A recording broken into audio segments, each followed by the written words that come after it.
Welcome to Second Take, the show that takes a look at the issues behind the news. A revised unbundling plan has been approved for Eskom, with potentially far-reaching implications for both the state-owned company and the framework governing the transition to a more competitive market structure. Terence Creamer joins me to discuss the development. Hi, Terence. Hi, Chanel. What is the background to this unbundling? Well, it goes back to 1998 when we had a white paper and we were going to unbundle Eskom into its components of generation, transmission and distribution. As we know, that was never implemented. Then we entered the crisis of around 2007, where we realized we were in a backlog in terms of build programs. So that was also put on the back burner in terms of restructuring. A lot of resources thrown towards building new power stations. At that stage, coal was still the cheapest, so we went ahead with 2 mega coal-fired power stations, which didn't turn out to be cheap at all, most expensive in the world. And we've only just seen Kusile come into the mix. So that led to a period where that build program became a major focal area. It was delayed, it was corruption-prone. It really drained Eskom of financial resources, so it entered a financial crisis. And that led to, I suppose, a rethinking around the structure. Is it fit for purpose?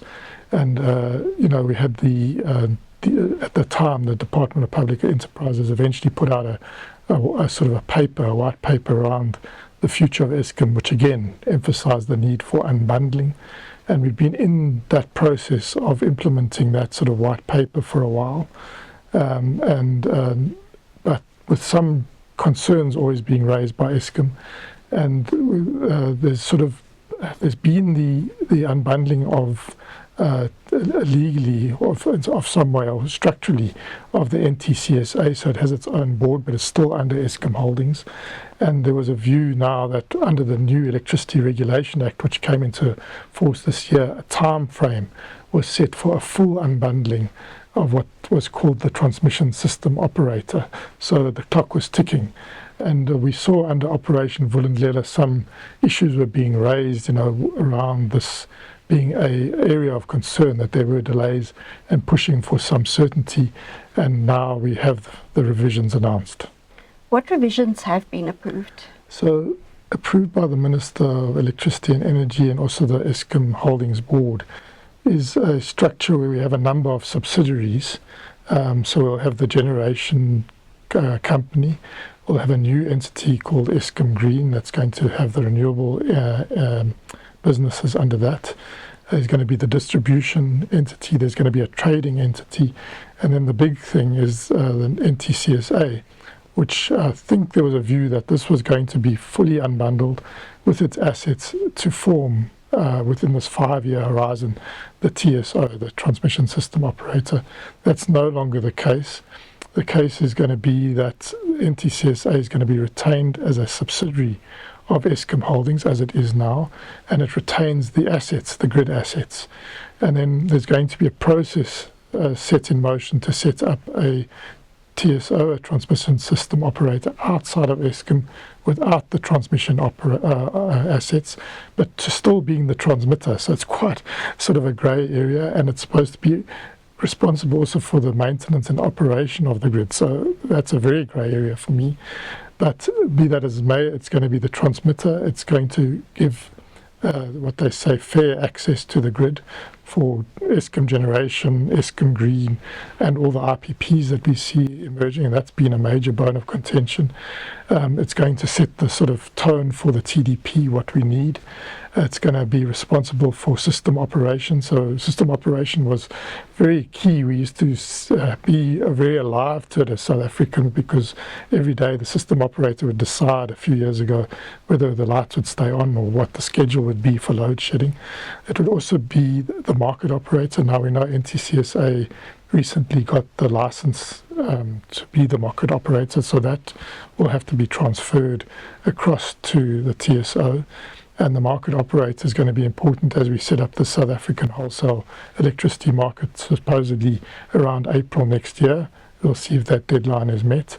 And then it's going to also be responsible for, other parts of the system, the ancillary services, ensuring frequency control, regulating voltage, those sort of things, technical things. So So that's the big change. Eskom will keep all these subsidiaries, will play in a number of spaces, including in trading, including keeping a key role within distribution. And then the big, I think, area of focus currently is this keeping the NTCSA as a subsidiary and keeping the assets of the grid under that. That's sort of a big focal area, because there was a view that that would move with the TSO. What does this mean for the electricity supply industry? Well, I think that we need to digest this. We're in the process of digesting this reform announcement, this rejigged reformed announcement, whether it is the best optimal system. Now, it's clear that there's a concern around the finances of Eskom. We know we've bailed out Eskom to the tune of sort of R500 billion, the most recent being a 250 billion rand in a debt relief package. Now, the issue that keeps being raised by the minister and Eskom is, the keeping the bondholders whole, having a company that's able to repay those debts, because it's still a highly leveraged company. And that seems to be a key reason why they didn't want to strip out the NTCSA with its assets and give it to a new entity. But so that's sort of in the public domain. But it's the sort of concern around this is whether the TSO will be the fully independent sort of entity that everyone has been calling for. The entity that's the heart of the system is this grid, is ensuring that the grid infrastructure is in place. And we know that under this vertically integrated structure, not enough money was directed towards grid infrastructure. So we've got this huge backlog in terms of grid infrastructure that we're now trying to claw back. So there's a concern there now whether under this sort of unified structure with a number of subsidiaries, whether the transmission business will get the resources it needs to roll out the grid. And then very much the independence of that, giving independent and fair access to the grid between Eskom, now Eskom Green, and the RPPs, and being fair to the traders. For instance, we see Eskom's pushback against the traders, raising a number of red flags there. So look, it's early days. We're still digesting the news.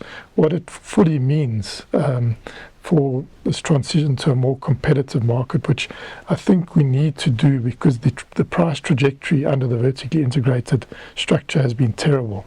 And we've had this 900% plus rise in tariffs since 2007. So it's a massive surge under that structure. We need to have the competitive pressures that bring those prices back to more affordable levels. We see all over the place the collapse. Ferrochrome being the one sort of focal area at the moment, needing a really discounted, a massively discounted price to sustain itself. And it looks like there's talks around that. But we see that affordability crisis in the 105 billion rand outstanding from municipalities to Eskom, and the real unsustainability of many of these municipal distributors.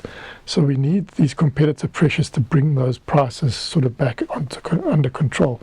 We're never going to see prices dip, but we could see the sort of pace of increase brought under control. And that really is about the technologies we introduce, the competitive pressures that are in the system to bring the prices much more under control, or the rate of increase under control, which has been totally out of kilter. So whether this structure is optimal, I think there's a lot to be debated around that. It's unclear, but this is what we have at the moment, and we have to see if we can make this work. And if not, there needs to be a relook by government, the policymaker, and say this is not working, and we need to move to a fully independent sort of heart of the electricity system, the natural monopoly part of the system, and revise it again. But at this stage, this is what we have, and we have to see if we can make it work. Thank you. That's the second Take Show for this week. Thank you for watching, and join us again next time for more news analysis.